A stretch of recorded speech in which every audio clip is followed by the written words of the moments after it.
Sisashubile isimo eMangaung kulandela ukuvalwa kwalendawo izakhamuzi zikhala ngezidingongqangi yize kunjalo zikhona ezokuthutha umphakathi kanti nezingane zesikole zibonakele zibheke ezikoleni kodwa ke imigwaqo isavaliwe.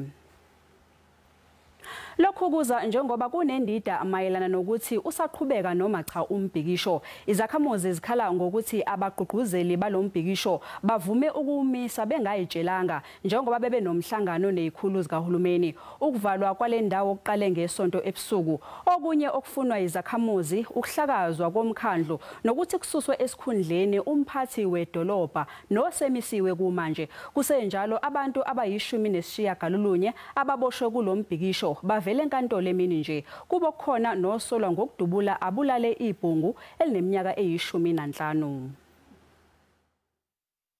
There was a confusion that happened yesterday. We even tried to clear the confusion to tell the representatives that went to meet with the MEC and the Premier that whatever they have agreed upon there was not the mandate that were given by the community.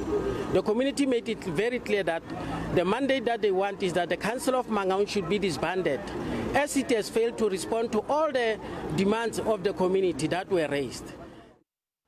Usomabhizinisi onesitolo endaweni uthi utatshelwe yonke impahla yakhe esitolo sakhe selokhu uqale lo mbhikisho.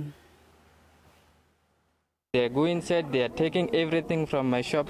So now I don't have nothing in my shop. So if now shutdown is finished, I can't sell nothing because they are looting everything from my shop. Now I don't have money. How can I buy stock? How can I sell?